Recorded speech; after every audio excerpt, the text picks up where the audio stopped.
Selamat pagi, bersama saya, Cindy Raja.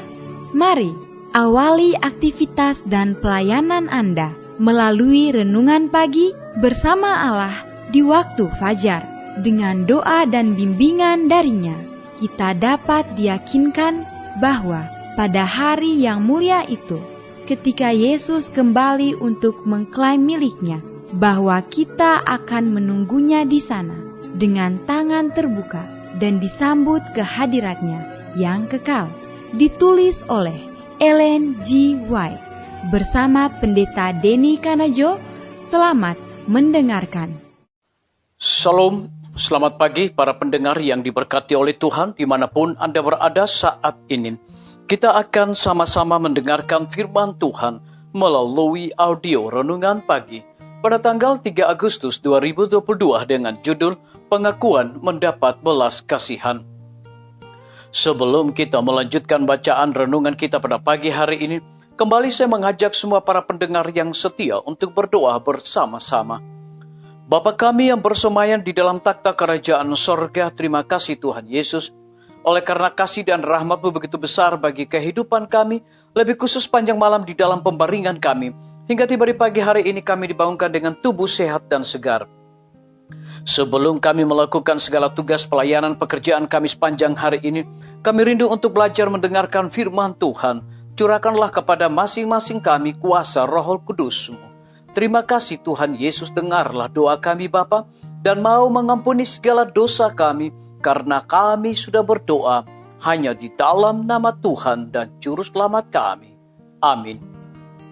Ayat inti kita terambil di dalam Amsal 28 ayat yang ke-13, demikian firman Tuhan, siapa menyembunyikan pelanggarannya tidak akan beruntung, tetapi siapa mengakuinya dan meninggalkannya akan disayangi. Mari kita ikuti penjelasannya. Syarat mendapatkan belas kasihan Tuhan adalah sederhana, adil dan masuk akal. Tuhan tidak meminta kita untuk melakukan hal yang menyedihkan, agar kita dapat memperoleh pengampunan dosa. Kita tidak perlu melakukan ziarah yang panjang dan melelahkan, atau melakukan penebusan dosa dengan cara yang menyakitkan untuk menaikkan jiwa kita kepada Tuhan di sorga, atau untuk menebus kesalahan kita.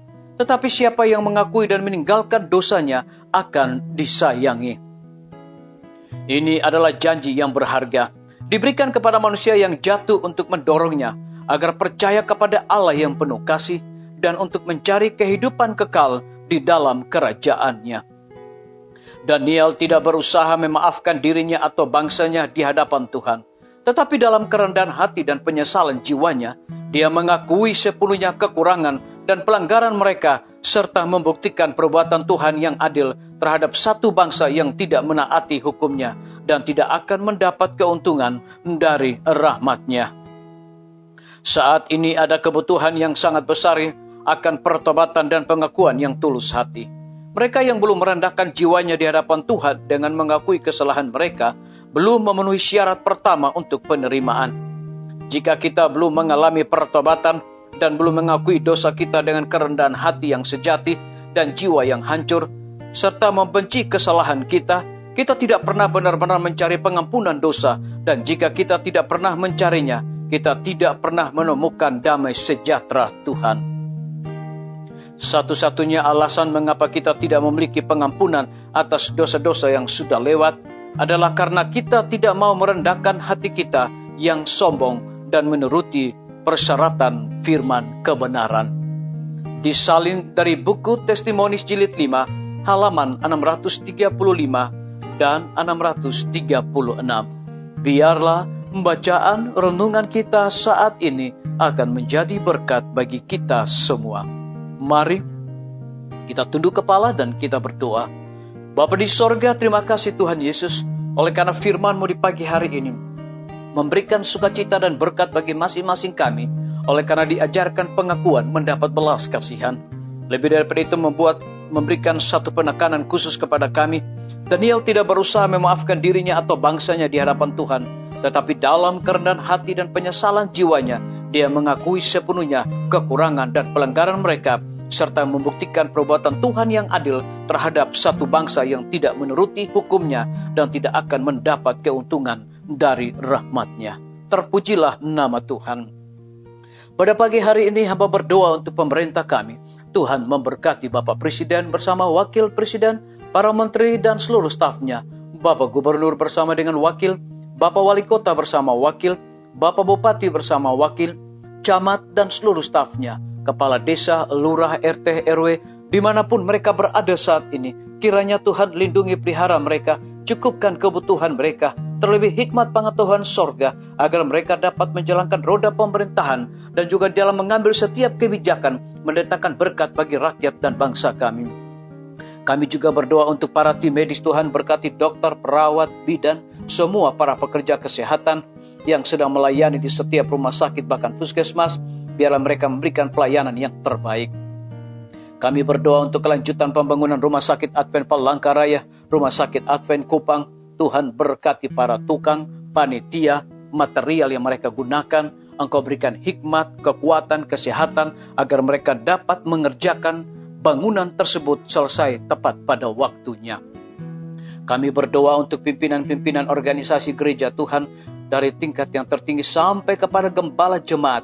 Saat ini Tuhan, mereka membutuhkan kuasa Roh Kudus-Mu.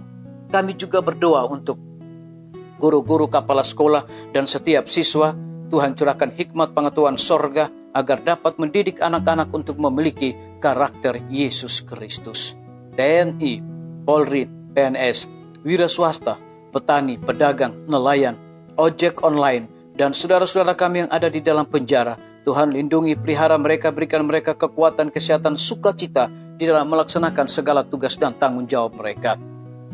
Kami juga berdoa Tuhan memberkati akan para pendengar yang setia dimanapun mereka berada saat ini yang berulang tahun.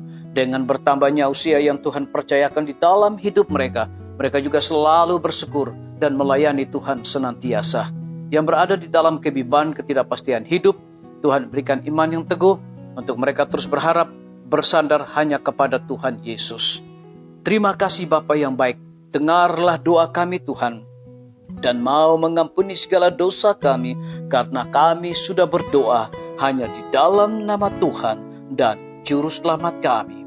Amin. Sampai jumpa. Tuhan Yesus memberkati kita semua.